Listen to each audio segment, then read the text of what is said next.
Welcome to a new episode of Aussem Living. I'm Gwen Aussem. This upcoming weekend is my 1-year wedding anniversary, and Josh and I just passed 7 years of being together. It's a new year right now, and I've noticed many friends and acquaintances sharing that they want to call in their person, their husband, a partner, the one, essentially a loving, wonderful, feels like a hug kind of relationship. So today, I'm inspired to share my story of how I met Josh and reassure you that your person is there. Your person is out there waiting to meet you too. Here's a little background on my love situation before meeting Josh. So I had never been in love before. I had never said I love you to another person besides my family. And I had never been in a long-term relationship. I was not very good at dating. And my whole mentality around finding this person was I was in a yearning, a deep yearning of where are you? Okay, where are you? There were times I was feeling desperate to find this person. And I recently was going through some journals from around 10 years ago, and I just have so much compassion and a bit of sadness of just how much I was hoping to meet someone, but was kind of masking it with overworking. um, so, of course, I would never publicly share that I was searching for the one. I was a boss woman, okay? I was fully focused on creating a fulfilling and lucrative career. That was more of the focus at this time. And a husband could come in if I would allow it.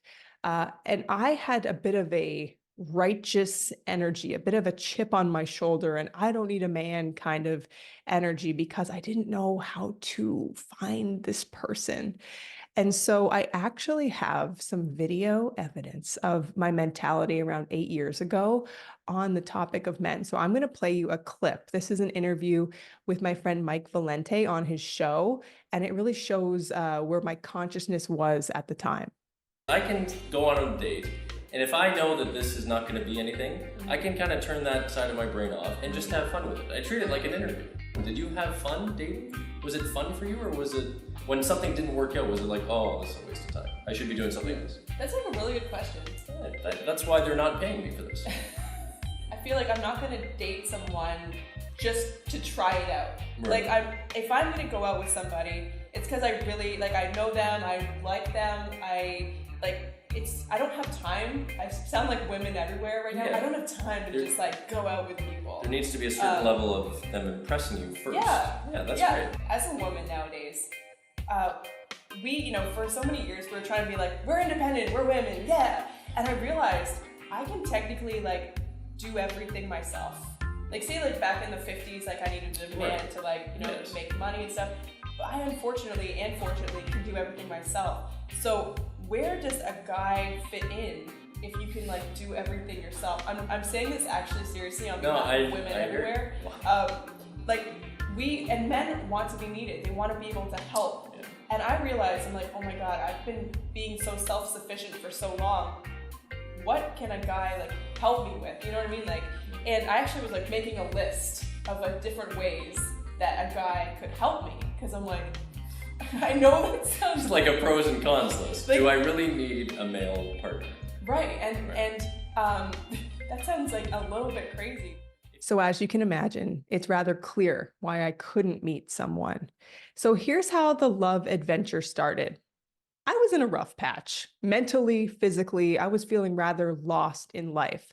I was running a business at the time, but I was feeling really lonely. I felt like I wanted to rejoin a team. I wanted to be a part of a mission. I was kind of losing that usually I could push through things no matter how rough things were getting, but I was losing it. I was losing that strong mental energy that I had. So I was getting a little bit scared, actually. So what I decided to do was join a martial arts school. I joined Elite Martial Arts in Toronto. And how I got into that, Karen, my sister, and we went to a women's self-defense class.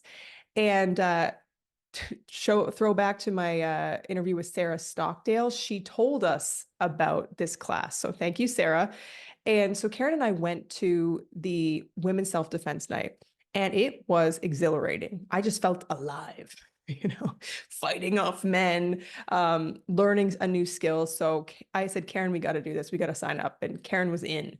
And so my intention signing up was to get my fighting spirit back. That was the focus. I did not want to talk to people. I did not want to make new friends. I really wanted to have tunnel vision and fully focus on getting that fighting spirit back. So Karen and I would go to classes, and we'd always be partners for all the exercises that we do together. And then one day, Matt Bennett, phenomenal human, artist, photographer, and course instructor, he noted, hey, those sisters are always partnered together. I think I need to break them up. Here's why. Because you don't want to train with somebody the same size all the time. You want to kind of mix it up and train with men, because it might be a man that attacks. But he really just wanted us to partner with people of different shapes and sizes. So he broke us up, and I was furious. And he actually partnered Karen with Josh. And that was one of my first awarenesses that Josh truly existed. And I just went, he's partnered with my sister. I'm furious at this man, but he does look like a kind fellow. Okay. He looks like a friendly fellow, and I will accept that he's partnered with my sister. And then over the next couple weeks and months, we would be partnered with different people. I think I was partnered with Josh once, but it wasn't like, ooh, instant love. It was just, hey, he's a great fellow, good person to train with. We go on. So about 6 months later, it was December, and it was the Krav Maga black belt party. So anyone who received a black belt, fighting for their life for 5 hours, after they get that black belt, we go to the bar, we drink, we party, we celebrate. Awesome. Karen and I went. And I recall at that time, I was really in a challenging situation. So I hadn't fully got that fighting spirit back, and I needed it because I was running out of money. I was a couple months away from moving back in with my parents for the second time, which to me was a blow, because when I was 25, I moved home with my parents to figure out my life and figure out my next career step. And I was like, I'm never doing this again. And then I almost was very close to having to do it again. And just for me, I was like, no. So I was kind of panicked. So luckily alcohol was there, and alcohol really helped me feel much better for a moment. So I'm drinking, we're having fun. And I remember seeing Josh there, and I remember thinking, oh, he's a tall, handsome, quiet fellow. This guy needs to talk. And so I bought him a drink. I bought him a beer. I said, here you go. Who are you? And we started talking, and he told me that he was an animator. He was a vegan. Whoa, how are you alive? I was just fascinated. I'm like, how do you train in martial arts and you're a vegan? You don't eat meat, sir. Also, you're a man and you're vegan. Those are like, I don't even see those in the wild too often. So he was an interesting fellow. So the seed was truly planted. Then there was the holiday party, Krav Maga holiday party, around a week later. And another great night. We're talking, we're partying, just having a great time. Truly closed out the whole night, like just the 2 a.m. kind of vibe. And I remember thinking, all right, time for me to walk home. I think I was talking to Josh, or I told him I'm going home, and but I wanted to walk home alone. I had a very particular appreciation for walking home at 2 a.m, listening to The Weeknd or Drake in a focused zone, with the knowledge in the back of my head that if anyone dared touch me, I know martial arts. However, Josh, he made a good point. He was walking the same way because he lived very close to me. So I said, fine, let's walk home together. Fine. I do remember now that I was kind of mad because I really wanted to get chicken shawarma for when I got home at 2 a.m. I can't buy chicken shawarma next to the vegan guy. So yeah, anyway, let him walk me home. We get to my place and I'm like, thank God, let's go. Oh, but I have to say, on that walk home, because I had been drinking a little bit, I was just being so open, so transparent, sharing a lot. And I do remember just not feeling judged at all. I just remember feeling like, damn, I could say anything to this guy. And he's just like, okay, that's all good. So I got to my place, ready to say bye. And he asked me for my number. And I just thought, really? You're going to ask me now for my number? Really? But I gave it to him. I'm like, as long as you just get out of here, sir. Uh, gave him my number. And then he texted me over the holiday break. And I recall these when he texted me and we were kind of interacting back and forth. I just thought, wow, he's actually a really good texter. Like there's complete sentences, there seems to be some thought here. And I just found it interesting. And I remember my family being like, ooh, Gwen's texting a boy. So we ended up setting up a date, actually. We went to a vegan restaurant and I thought it'd be interesting. And it just felt natural on our date. It was just like chatting, talking. It just felt relaxed and it was nice.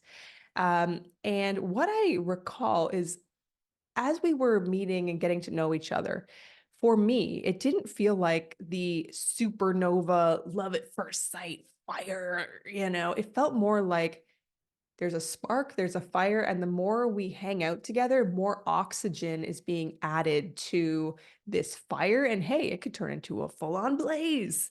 That's the energy that I felt that was different from any other relationships I've had in the past. And always, when you feel like you can just be yourself and relax, that's a good sign. So it was a good date. The next date we had, we were going to be making cauliflower wings. Don't know why exactly that was the date, but it sounded interesting to me. And so he came over and we walked to the grocery store to get all the stuff for cauliflower wings. And I remember when we were in the grocery store that it also felt very natural to be in a grocery store with this fellow. Like, oh, this doesn't feel like it just feels normal and good. This is great. So on our cauliflower date, this was where it gets a little interesting. I realized that we didn't have a lot of similar interests, like not a lot in common from the YouTube videos he was sharing to the people that he thought, like the YouTube characters that he followed that were interesting. I was like, okay, I want to talk about entrepreneurship and hopes and dreams. And he was probably like, okay. And I remember him mentioning that he played a game called Warhammer, which is a tabletop war game that he played for 15 years. And he, of course, loves martial arts. And he had a YouTube channel and he had a YouTube video that he put out that was going viral. It had over 1 million views or something. Like it had just coming out. It was like a Star Wars adjacent video. And I thought, okay. But what was resonant were our values. We were both open-minded, curious. We had a respect for each other and an interest without an interest and more of like a kindness and curiosity about each other and health and fitness, where we met through martial arts. After that date, we continued dating. It was low pressure. It was fun. I wasn't panicking if he would text me or not. I wasn't obsessing about my phone. It just felt like I was just living and he was living, but we were interacting and having a good time. So also at that time, I was applying for a job at Shopify. And Shopify has a thorough interview process. I had 6 interviews before I was hired.